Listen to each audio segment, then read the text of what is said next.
Hello guys, welcome back to my channel. In this video, we'll see the ant amoeba histolytica.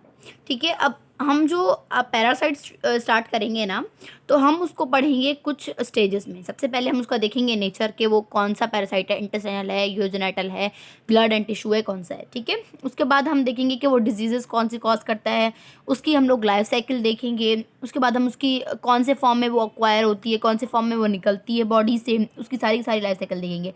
Then उसकी pathogenesis देखेंगे, clinical findings देखेंगे, epidemiology देखेंगे कि वो कहाँ कहाँ पे मिलती है।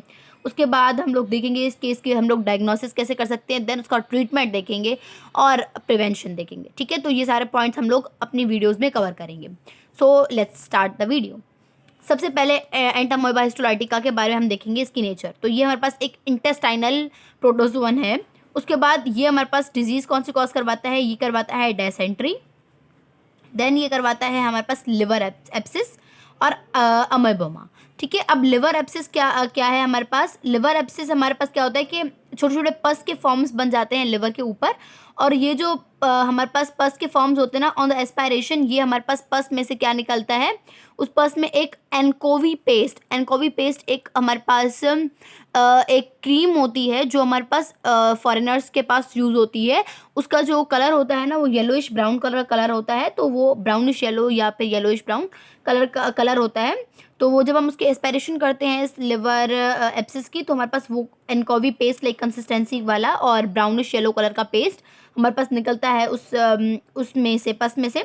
उसके बाद हमारे पास ये लिवर एब्सिस है, अगर ये हमारे पास राइट साइड पे है ना, अगर ये राइट साइड पे है तो हमारे पास क्या करवाएगा, ये हमारे पास डायाफ्राम में घुस जाएगा और डायाफ्राम में घुसने के बाद ये क्या करेगा, लंग की डिजीज़ करवा देगा। ठीक है, और अगर ये लिवर एब्सिस की कैरेक्टर्स क्या हैं कि हमारे पास right upper quadrant, because liver यहाँ पे प्रेजेंट होता है राइट अपर क्वाड्रेंट में, तो वहाँ पे पेन होगा, वेट लॉस होगा, फीवर होगा, टेंडरनेस और इनलार्ज्ड लिवर आपको फील होगा। ठीक है, so these are the characteristics of the liver abscess. उसके बाद ये क्या करवाता है, अमोएबोमा। अब ये अमोएबोमा क्या है कि ये हमारे पास ग्रेन्युलोमेटस, हमारे पास कुछ लीजन्स हो जाते हैं। और वो कहाँ पे होते हैं, या तो हमारे पास रेक्टोसिग्मोइड, यहाँ पे रेक्टम और सिग्मोइड का जंक्शन है, वहाँ पे रेक्टोसिग्मोइड एरिया पे ऑफ द कॉलॉन, या फिर हमारे पास सीकम के पास। ठीक है, तो यहाँ पे ये हमारे पास हो जाते हैं क्या, ग्रेन्युलोमेटस लीजन्स हो जाते हैं। उसके बाद ये बिल्कुल हमारे पास एडिनोकार्सिनोमा अगर जैसे हो जाती है, उसमें भी हमारे पास जो है ना, जिससे लीजन्स हो जाते हैं ना एडिनोकार्सिनोमा में, वैसे दिखते हैं। ठीक है, तो ये हमारे पास हो गया। अब हम आएंगे हमारी life cycle of the entamoeba histolytica पे।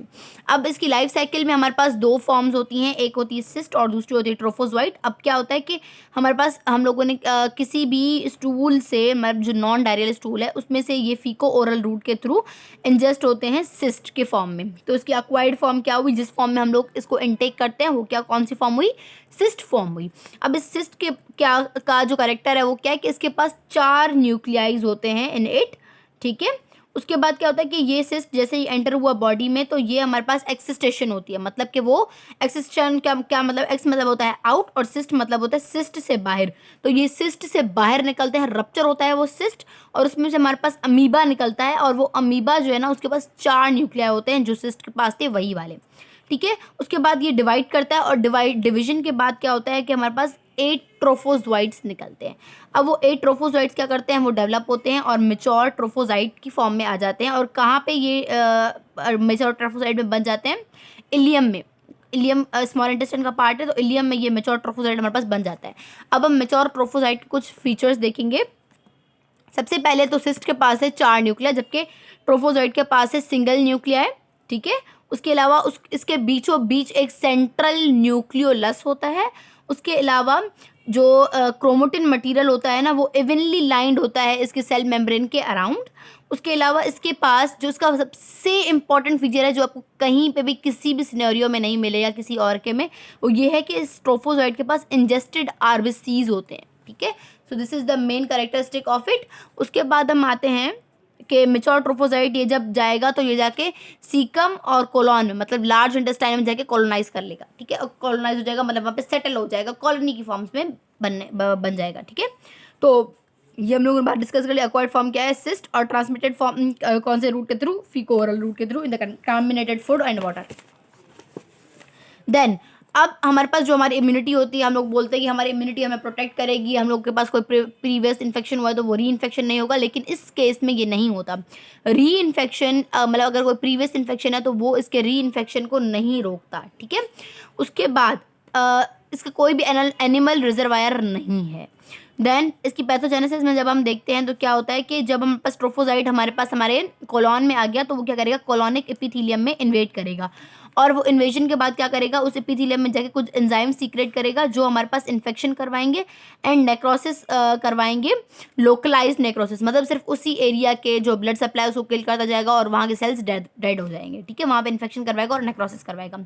लेकिन अगर वो एपिथेलियम से अंदर गया और मस्कुलरिस तक, मस्कुलर म्यूकोसा जो लेयर होती है आप लोगों ने पढ़ी होगी हिस्टोलॉजी में, तो अगर उस तक गया, उस लेयर तक गया तो वहाँ पे क्या करेगा, जाके फ्लास्क शेप के ऐसे इस शेप के अल्सर्स जाके प्रोड्यूस करेगा, ठीक है, जो हमारे पास बहुत बड़े एरिया को डिस्ट्रॉय कर देंगे। देन अगर वो और नीचे गया और सब म्यूकोसा तक चला गया तो क्या होगा, हमारे पास ये पोर्टल सर्कुलेशन में चले जाएंगे और पोर्टल सर्कुलेशन के थ्रू लिवर में चले जाएंगे और वहाँ पे जाकर लिवर एब्सिस के फॉर्म में आपको नजर आएगा फिर सारे के सारे सिम्टम्स। अब हम आते हैं इसकी एपिडेमियोलॉजी में, मतलब कि कौन से एरिया में सबसे ज़्यादा कॉमन है, कौन से में नहीं है, एंड एक्सेट्रा एक्सेट्रा। अब ये हमारे पास यूनाइटेड स्टेट्स में हमारे पास 1 to 2% मिलता है और ये गेज में कॉमन होता है। अब गेज मतलब कि those mens that are homosexual that love mens, ठीक है, तो and have the sex with the mens, तो इसलिए वो गेज में कॉमन होता है और ट्रॉपिकल कंट्रीज में कॉमन होता है, ठीक है। क्लिनिकल फाइंडिंग्स में अब हम देखेंगे तो हमारे पास एक्यूट मतलब अब ये क्या है, हमारे पास एंट अमोएबा हिस्टोलाइटिका, तो इसमें जो डिजीज़ होती है वो कौन सी होती है, एमेबियासिस। अब एमेबियासिस जो है वो एक्यूट है या क्रॉनिक है, अब उसके बेसिस पे इसके हमें क्लिनिकल फाइंडिंग्स मिलेंगे। अगर वो एक्यूट है तो उस पेशेंट में डायसेंट्री होगी और वो डायसेंट्री जो है ना ब्लडी होगी, उसमें म्यूकस होगा और डायरिया भी होगा इस पेशेंट को। ये बात याद रखिएगा कि इसमें डायरिया होता है, ठीक है। ये आगे चल के मैं आपको एक दूसरी डायसेंट्री से डिफ्रेंशिएट करवाऊंगी, ठीक है। उसमें डायसेंट्री होगी, देन लोअर एब्डोमेन में पेन होगा, उसके बाद फ्लैटुलेंस होगी, देन उसके बाद टेस्टिनोमास। अब टेस्टिनोमास क्या होता है कि बार बार वॉशरूम जाने की जो फीलिंग होती है उसको हम लोग बोलते हैं टेस्टिनोमास। देन क्रॉनिक अगर है तो वो 90% एसिम्टोमेटिक ही होगी, लेकिन उसमें डायरिया भी कभी कभी हो सकता है, ओकेजनल। उसके बाद वेट लॉस होगा और फैटीग होगा उस पेशेंट को। डायग्नोसिस क्या है इसकी, सबसे पहले हम लोग क्या करवाते हैं, स्टूल टेस्ट करवाते हैं। स्टूल में अगर हमें सिस्ट मिलते हैं, अगर डायरियल, पहली बात तो अगर डायरियल है, अगर हमारे पास जो फीसिस हैं वो डायरियल हैं, ठीक है, तो फिर हमारे पास हम लोग देखेंगे कि ट्रोफोजॉइड फॉर्म मिलती है क्या उसमें, ठीक है, उसमें सिस्ट नहीं मिलेंगे। डायरियल स्टूल्स में हमेशा ट्रोफोजॉइड्स मिलेंगे और नॉन डायरियल में हमारे पास सिस्ट मिलेंगे।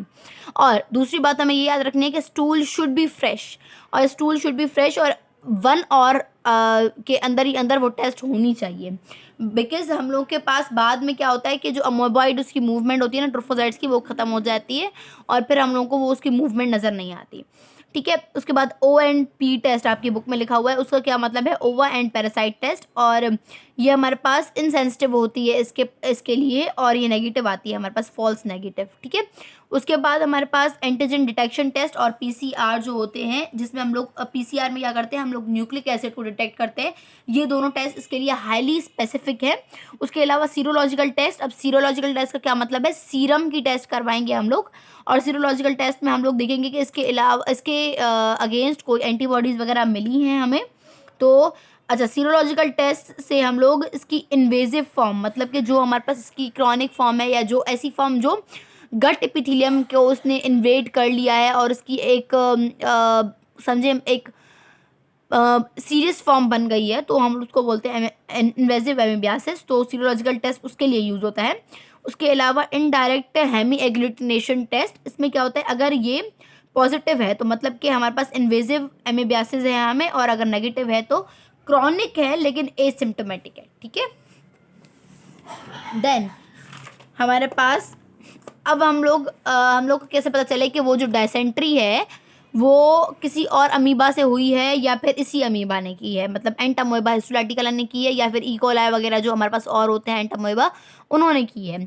तो क्या होता है कि 2 बेसिस होती हैं इसको डिफ्रेंशिएट करने की, एक होती है सिस्ट की साइज़ और न्यूक्लिक मतलब न्यूक्लियाई के नंबर, एंटामोeba हिस्टोलाइटिका जो सिस्ट होता है ना, वो थोड़ा सा छोटा होता है देन द ई कोलाई के सिस्ट के साइज से। और उसमें जो एंटामोeba हिस्टोलाइटिका के जो न्यूक्लियाई के नंबर होते हैं ना, वो 4 होते हैं, जबकि ई कोलाई में 8 होते हैं। ठीक है, उसके बाद हमारे पास जो न्यूक्लियस है, मैंने आपके न्यूक्लियस की पहले सारा कुछ बता दिया है कि उसमें सेंट्रल न्यूक्लियस होता है, इवनली फाइन जो क्रोमेटिन मटेरियल होता है placed around the border of the nuclear membrane. ठीक है, ये मैं आपको सारा बता चुकी हूँ ऑलरेडी। अब इसकी ट्रीटमेंट में हम देखते हैं, ट्रीटमेंट में क्या है कि हमारे पास मेट्रोएंडोजोल, जिसको हम लोग फ्लैजिल बोलते हैं, या फिर टैनेंडाजोल देते हैं हम लोग पेशेंट को, अगर वो पेशेंट एसिम्प्टोमेटिक है। अच्छा, पेशेंट एसिम्प्टोमेटिक का क्या मतलब है मैं बताते चलूँ आपको। पेशेंट का एसिम्प्टोमेटिक का मतलब है कि कोई सिम्टम नहीं हुआ है उस बंदे को, ना ही डायसेंट्री है, ना ही अमेबियासिस है, ना ही लिवर एब्सिस है, ना ही अमोएबा है, कुछ भी नहीं है उस पेशेंट को। लेकिन जब आप उसकी स्टूल टेस्ट करवाते हैं तो उसमें हमें oocyte मिलते हैं, oocyst मिलते हैं। जब उसमें oocyst मिलते हैं तो मतलब है कि वो एसिम्प्टोमेटिक कैरियर है, मतलब वो कैरियर है, उसमें है हमारे पास एंटामोएबा हिस्टोलाइटिका उसकी बॉडी में, लेकिन वो कोई भी सिम्टम्स शो नहीं कर रहा है, वो कैरियर है, जस्ट एसिम्प्टोमेटिक कैरियर है। तो हम उस पेशेंट को क्या देते हैं, आइडोक्विनोल देते हैं और उसके अलावा पैरामाइसिन देते हैं। ठीक है, अब इसकी प्रिवेंशन में हम लोग क्या देते हैं, फीकल कंटामिनेशन से दूर रहें, बिकॉज ये फीकल रूट के थ्रू आती है। तो फूड वगैरह को हम लोग को अच्छी तरीके से कुक करना चाहिए, उसके अलावा प्यूरिफिकेशन करनी चाहिए वाटर की, देन पर्सनल हाइजीन का ख्याल रखना चाहिए। और उसके अलावा सबसे मेन जो है इसमें नाइट सॉइल, जो हमारे पास ह्यूमन के फीसेस होते हैं, उसको यूज़ नहीं करना फर्टिलाइजेशन में।